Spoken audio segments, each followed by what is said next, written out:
오늘 말씀은 전도서 11장 1절부터 10절까지 말씀입니다. 제목은 떡을 물 위에 던져라.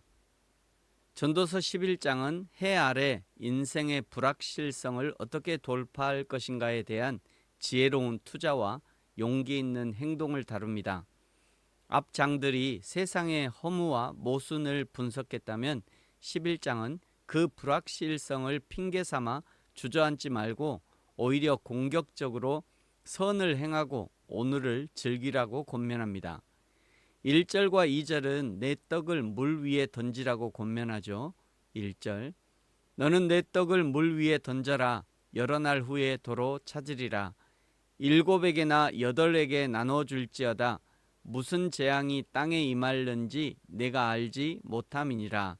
아멘. 떡을 물 위에 던지라는 이 격언은 전도서 전체에서 가장 논쟁적이면서도 풍성한 해석을 낳는 격언 중 하나입니다.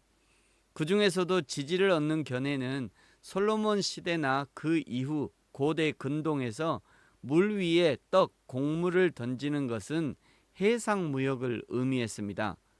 곡물을 실은 배를 먼 바다로 보내는 행위는 당시로서는 매우 위험하고 성공 여부를 알 수 없는 도박과 같았습니다. 배가 풍랑을 만나 파산할 수도 있지만 지혜로운 상인은 위험을 무릅쓰고 배를 띄웁니다. 그래야만 여러 날 후에 막대한 이익으로 돌아오기 때문이죠. 인생의 불확실성을 두려워하여 재물을 쌓아만 두지 말고 지혜로운 모험과 투자를 하라는 의미입니다. 세상의 경제학은 확실한 수익이 보장될 때만 투자하라고 말하지요. 그러나 성경의 경제학은 물 위에 던지는 무모함을 요구합니다. 그것이 구제든 선교이든 사랑의 수고든 당장 내 손을 떠나 사라지는 것처럼 보이는 것을 하나님께 맡기는 것, 그것이 재앙의 날을 대비하는 가장 강력한 지혜입니다. 3절과 4절은 환경만 보지 말고 먼저 실행하라고 권면하죠. 3절 구름에 비가 가득하면 땅에 쏟아지며 나무가 나무로나 북으로나 쓰러지면 그 쓰러진 곳에 그냥 있으리라. 풍세를 살펴보는 자는 파종하지 못할 것이요 구름만 바라보는 자는 거두지 못하리라. 아멘. 형편이 나아지면 봉사하겠다. 문제가 해결되면 헌신하겠다는 말은 풍세를 살피는 농부와 같습니다. 바람이 불고 구름이 끼어도 씨를 뿌려야 거둘 것이 있는 것이죠. 지금 여기에서 순종하는 것이 가장 큰 지혜입니다. 5절과 6절은 생명의 신비가 하나님께 있음을 말씀합니다. 5절 바람의 길이 어떠함과 아이벤 자의 태에서 뼈가 어떻게 자라는지를 내가 알지 못함 같이 만사를 성취하시는 하나님의 일을 내가 알지 못하느니라. 너는 아침에 씨를 뿌리고 저녁에도 손을 놓지 말라. 이것이 잘 될는지 저것이 잘 될는지 혹 둘이 다 잘 될는지 알지 못함이니라. 아멘. 목회도 전도도 마찬가지입니다. 어떤 영혼이 돌아올지, 언제 누구를 통해 돌아올지, 어떤 교회로 가서 등록할지, 어떤 사역이 결실을 맺을지 우리는 알 수 없습니다. 우리가 할 일은 결과를 계산하는 것이 아니라 손을 거두지 않는 것입니다. 포기하지 않는 성실함이 하나님의 기적을 만드는 것이죠. 7절부터 10절은 하나님의 심판을 기억하되 오늘 주신 생명을 만끽하라고 권면합니다. 7절 빛은 실로 아름다운 것이라 눈으로 해를 보는 것이 즐거운 일이로다. 사람이 여러 해를 살면 항상 즐거워할지로다. 그러나 캄캄한 날들이 많으리니 그 날들을 생각할지로다. 다가올 일은 다 헛되도다. 청년이여 내 어린 때를 즐거워하며 내 청년의 날들을 마음에 기뻐하여 마음에 원하는 길과 내 눈이 보는 대로 행하라. 그러나 하나님이 이 모든 일로 말미암아 너를 심판하실 줄 알라. 아멘. 9절의 말씀은 얼핏 보면 마음대로 놀아라. 하지만 나중에 혼날 줄 알아라 라는 식의 냉소적인 경고처럼 들릴 수 있습니다만, 그러나 성경은 훨씬 더 깊은 신앙적 균형을 요구하는 말씀입니다. 먼저 내 때를 즐거워하고 마음에 기뻐한다는 것은 많은 구절에서 유혹에 빠지지 말라는 경고의 말씀으로 쓰입니다. 하나님이 주신 젊음, 에너지, 감각, 그리고 세상을 누릴 수 있는 기회는 그 자체가 하나님의 선물이죠. 그러나 그 젊음과 에너지와 감각을 누리는 것도 하나님이 정하신 창조의 질서 안에서 즐거워하고 누려야 한다는 것입니다.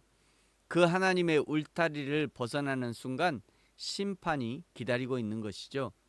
심판은 즐거움의 방해꾼이 아니라 즐거움을 거룩하게 유지해주는 울타리입니다. 심판을 기억하는 자만이 타락하지 않고 끝까지 기쁨을 유지할 수 있는 것이죠. 여러분 반드시 기억하십시오. 청년의 때에 하나님을 기뻐하는 것도 인간에게 주신 사명입니다. 뿐만 아니라 심판은 인생의 나침반이 됩니다. 인생의 끝에 심판을 피하는 길은 끊임없이 하나님의 진리를 따라가는 것이죠. 그리고 인생의 가장 큰 즐거움은 예수 그리스도뿐입니다. 예수님과 함께 걷는 길이 이 세상에서 누릴 수 있는 최고의 즐거움이라는 것을 기억하시기 바랍니다. 10절이 9절의 결론과 같습니다. 10절 그런즉 근심이 내 마음에서 떠나게 하며 악이 내 몸에서 물러가게 하라. 어릴 때와 검은 머리의 시절이 다 헛되도다. 아멘. 마음의 근심, 분노와 슬픔을 방치하는 것은 영적인 태만입니다. 내 마음과 입술이 끊임없이 하나님 앞에서 기뻐하고 즐거움을 선택할 수 있도록 스스로 훈련해야 합니다. 감사와 기쁨과 즐거움을 선택하는 것이 곧 신앙의 실력인 것이죠. 어릴 때와 검은 머리의 시절은 순식간에 지나가고 지나간 후에는 다시 오지 않습니다. 오늘도 지금 이 순간도 다시 오지 않습니다. 그래서 우리에게는 평강의 왕이신 예수님이 필요하죠.